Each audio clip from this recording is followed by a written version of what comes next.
What is happening, guys? We're Craig and Amy and you are watching Kinging It. This is the last episode of the series and this really isn't how we wanted it to end. After an unbelievable 3 weeks of riding motorbikes through Vietnam, this was the final stretch. So far we've been high up in the mountains on the Ha Giang Loop. We'd had our fair share of happy water. Happy water, anyone? We'd swam in lakes and rivers. We'd ridden some stunning and also some challenging roads. And we had been living a bucket list trip that we'd all dreamed of for years. As with most of our adventures, the end of each mission never ends up running smoothly. And this one was no exception. It just makes me grateful that we're here, you know.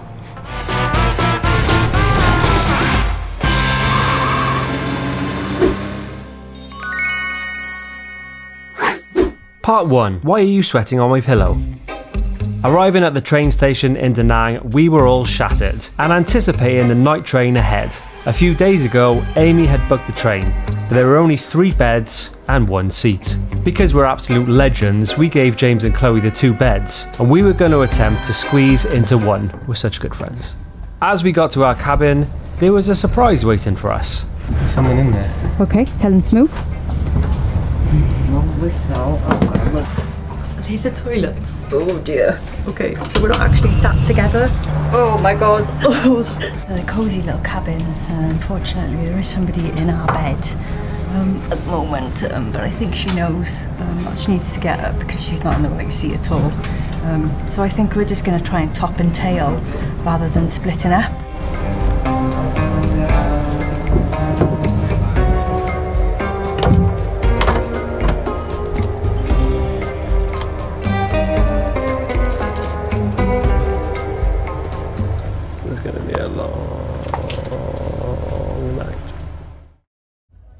After using each other's feet for pillows and getting about 2 hours sleep, our new cabin family decided they wanted an early morning.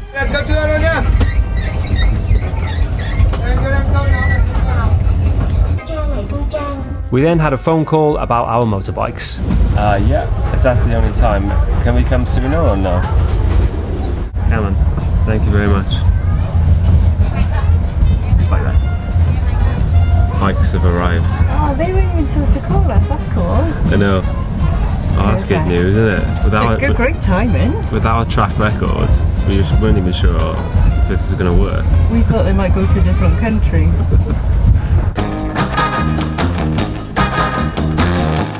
10 hours later, and our train rolled into Nha Trang. So last night was pretty bad. We were in with a bunch of chatty Cathys who decided that at 2 AM was a great time to have a conversation. If they weren't talking really loud, they were snoring, and if they weren't snoring, their phones were ringing and they were staring at them for about 30 seconds before they answered. And if they weren't doing that, they were just letting off some violent fluffs. But hey, I had the earplugs in, I didn't hear that. It was aggressive. It was a mad night. The bed wasn't even like a standard single. It was smaller than that, and it was hard as rock, of course. We're in Vietnam, so yeah, we've got a couple of bad backs and bad hips today, but buzzing, absolutely buzzing that the bikes have made it here. How did you guys sleep? We slept quite well. In your individual beds. We do feel bad for you guys, but whatever. Whatever. Yeah. It had to be something, didn't they? We're like, oh, great service. So there's one bike there, and our bike is in the luggage room, and they've run out of electric, so the door won't open. Oh. So she said, come back at 2 PM, it's 10 o'clock. Oh no, we can't do that. And I said, no, we need to leave now. So she said, wait 30 minutes. Okay, fingers crossed they can get it. There's always something in there, always. They got the electric turned on. Oh, they did today. I love her. She's got a little blanket on. Who's this that? They really do take good care of them, don't they? The only problem is where we started with just 2 small backpacks, we've grown considerably. I'm not sure how we're going to get all out on the back of one bike.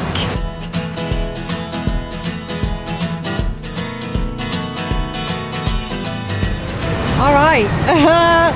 I think we're going to topple over, Craig. That's everything we own. strapped on, maybe not so good and tight. I think we needed that break as a team just for morale. Because yeah, it is massive. But we actually cut out 500 kilometers, which is a huge chunk. And probably would have taken us 3 days. Yeah. We would have missed Hoi An. We probably would have just driven every day. So I'm buzzing to be getting back on the bike now. I've actually missed it. It is so fun. But when you're doing it all the time and you've got a sore ass, you just can't take it. You can't take it for what it is. Yeah. So yeah, I'm buzzing to just rev it up now and get back on the road. But rev them we did not. Our bikes had been drained of petrol. So the next thing we had to do was walk them to a petrol station.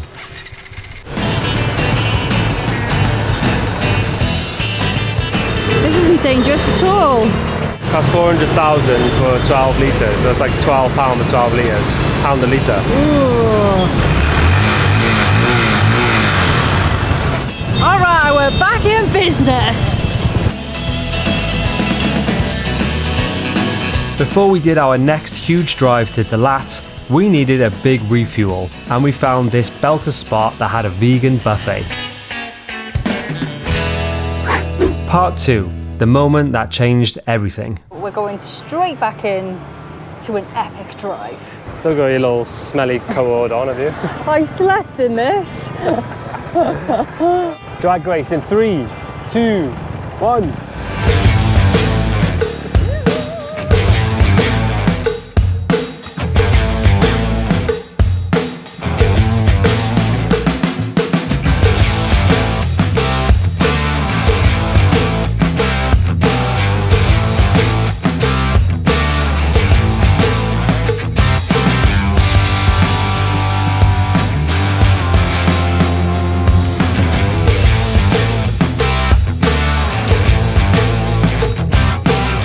So good to be back in the mountain!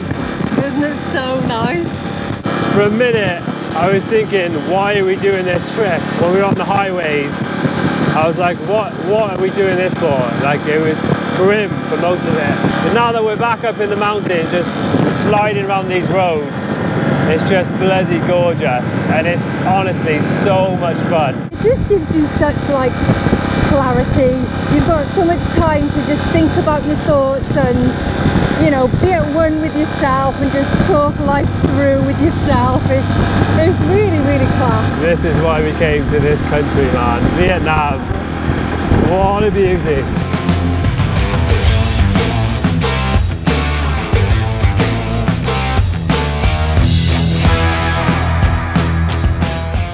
Heavens are about to open, so we're putting some waterproofs on. Trev's got a bit stuck over here though, look. Help me. Don't think it's gonna fit, babe, to be honest.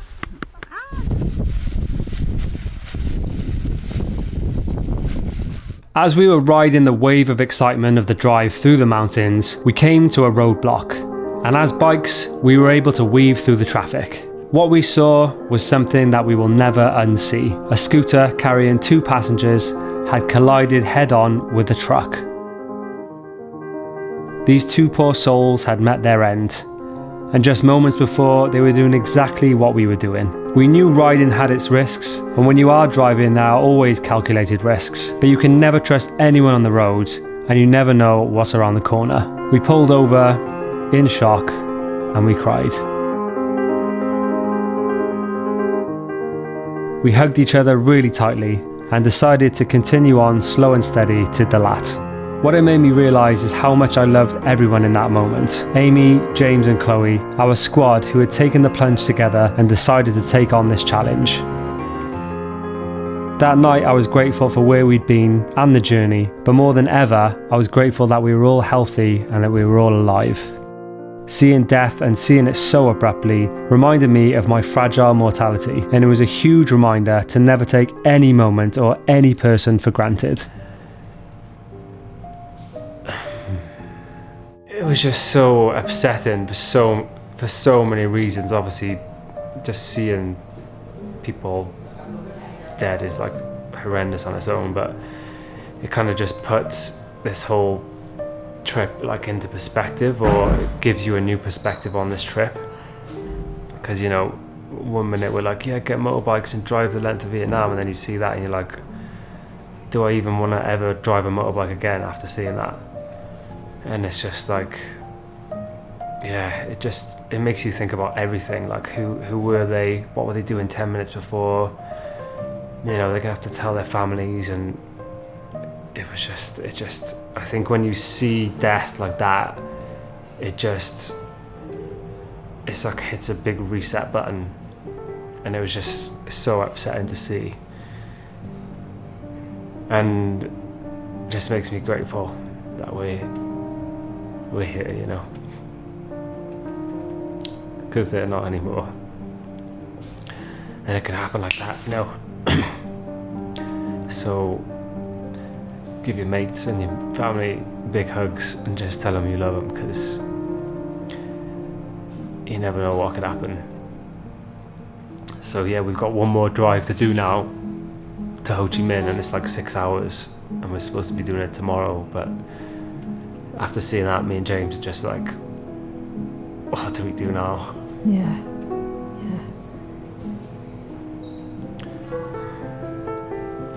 But yeah, it was a lot. We told the girls not to look, and I tried not to, but just human instinct made me look, and I wish I never now, because I'll never unsee that. But yeah, I just feel for their families now, and we're just gonna have to drive just super careful now. I'm really relieved we've got one drive left now. Do you want to do it? Not really, but there's no way of not doing it, because we have to get them back to Ho Chi Minh. There's no bike shop here. If there was, I would drop it off now. Yeah. Yeah. But maybe it's just because it's so fresh seeing that, you know. If you saw a car crash, you'd probably feel the same about driving, you know. Yeah. But yeah. Anyway, we need to get some food. But we found the hotel. It's really nice and it's really cheap. Part 4. Bus wankers. Morning all, coming at you from Nha Trang at 6:58 AM. Today's the last day. We're going to be packing the bike. Seems pretty unreal really, we can't quite believe it.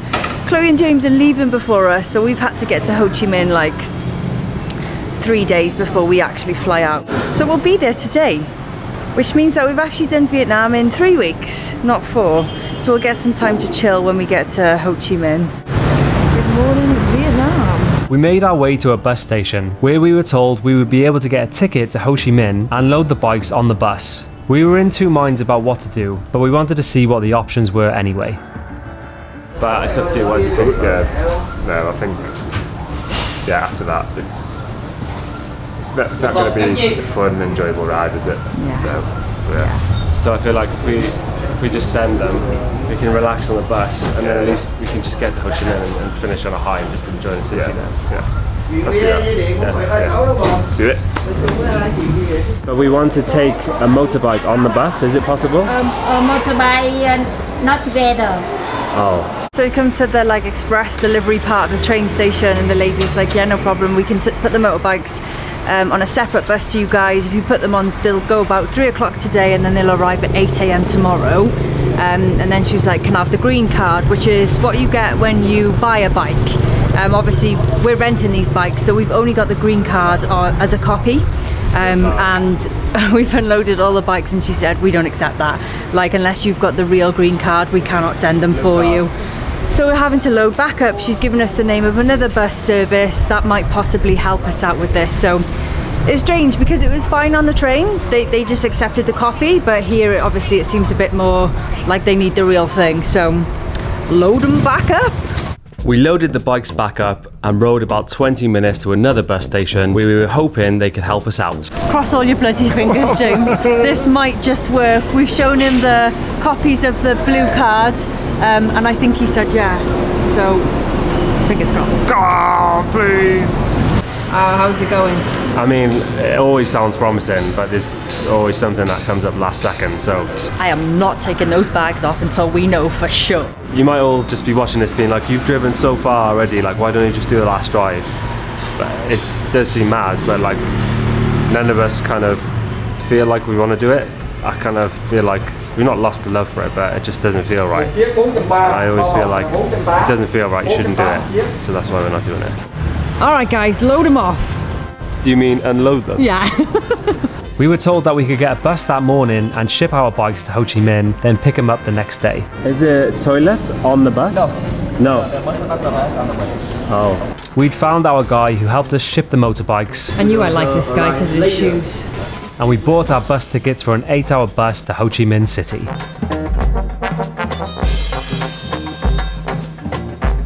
This bus was so posh, we even had to whip our shoes off and pop them in little bags.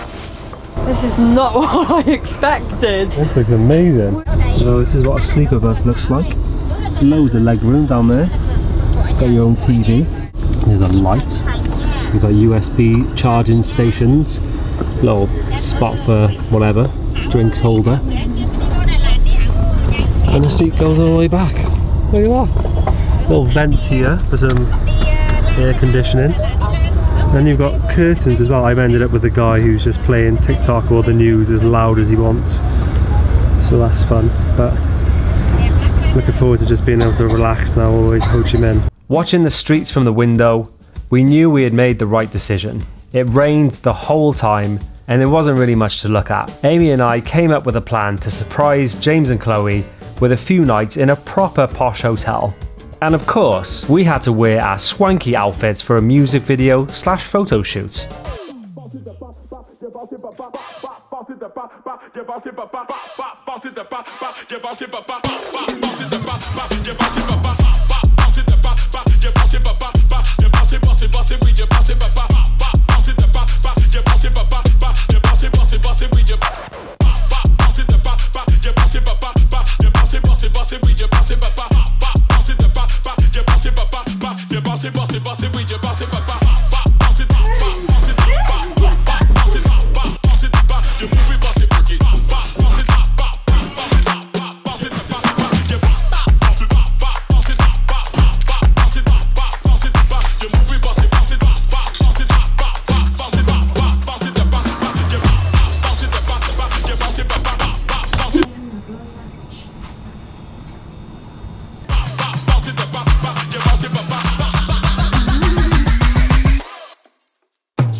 Part 5, the final ride.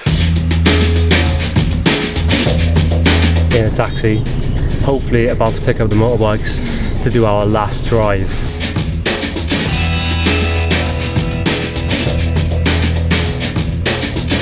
I think this is the spot.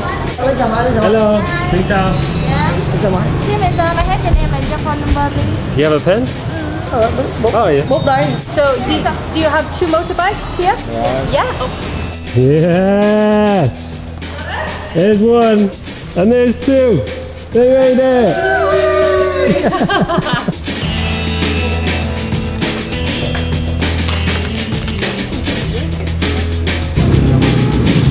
Alright, let's go drop them off. 7 million motorbikes and scooters apparently they've got in Ho Chi Minh, so this should be fun. The #1 takeaway from this is you have to come and see Vietnam. Yeah. Whether it's on a motorbike or on a train or on a bus. Yeah. It's just the most satisfying country to travel through. The food's amazing, the people are so nice and helpful and so fun as well. They're such fun people, like they love laughing and they always want to joke. And it's just, yeah, it's so stunning, man. It's such a good place. It's got such a wicked range of like everything. Craziness, cities, the most beautiful like mountains and valleys you've ever seen. It's all of it. It is a top destination to travel. So in total, we've done about 1,800 kilometers, even though we cut out maybe 500 or 600 with the bus and the train that we cheated with. But it wasn't cheating, it was the right thing to do.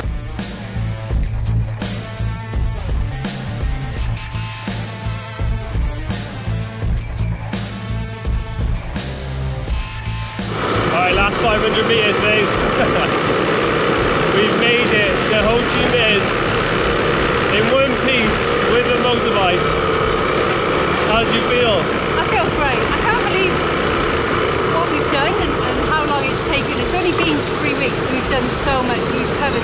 round. Style Motorbikes team! There it is.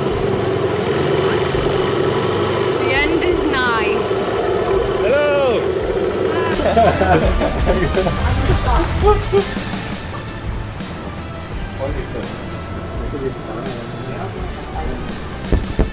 That's okay. You guys can keep. Cheers, cheers, guys. Well done, everyone. Cheers. Well done. Cheers. Cheers.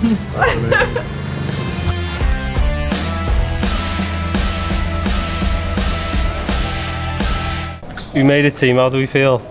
Great. Relieved. Sad. Yeah, a bit sad. Relieved is a good one. So we were like, I just want to say thanks to you guys for like taking this on with us as well. Because it's been so good, even though it's been like really difficult. Yeah, yeah. It's been class, hasn't it? It's been good, yeah. Thanks for having us, because it's been great. It's been hard, but it's been a trip of a lifetime still, and it would have been.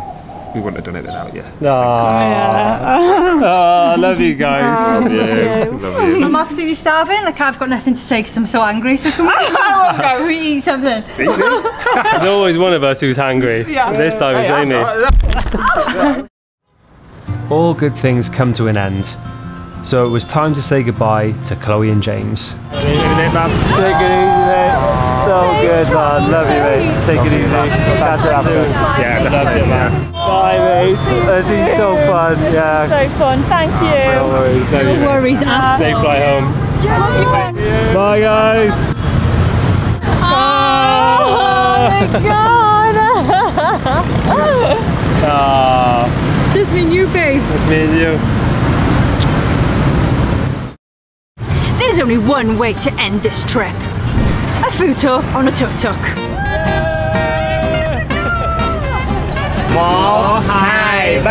Yo! Down the hatch. Right, first off, we're in District 1. Apparently Saigon's got like 25 districts. Traditional seats. Make sure that look lovely. So we have here the green papaya salad. Finishing our time in this country on this food tour reminded us of how beautiful the people of Vietnam are. We laughed all night, ate some exceptional foods. Amazing. And learned so much more about the Vietnamese culture. This one is banana wine. Oh no. Oh, smells potent. It's good juice, that. Good juice.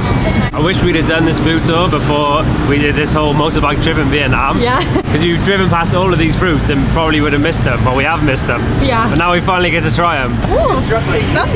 Yeah. Here we've got a fake crab soup. They've made it out of tofu and mushroom.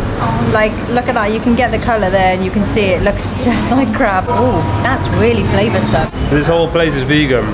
This is like a beef brawl, they call it.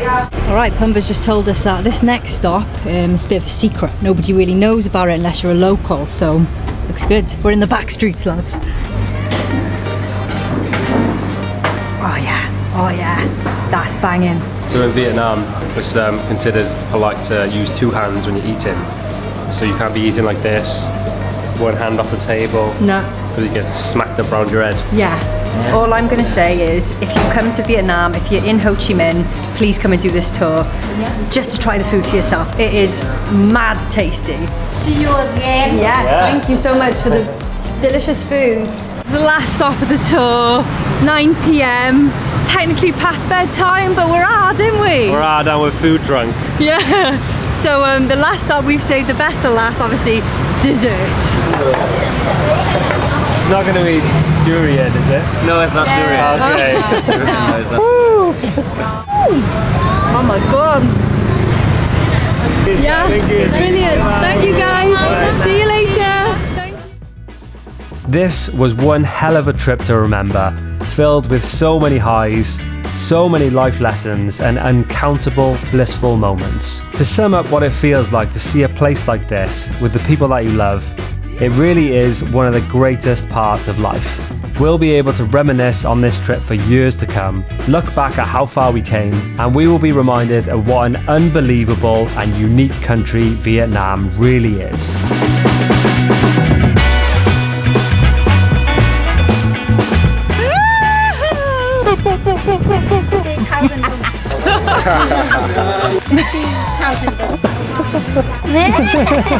Vietnam, baby!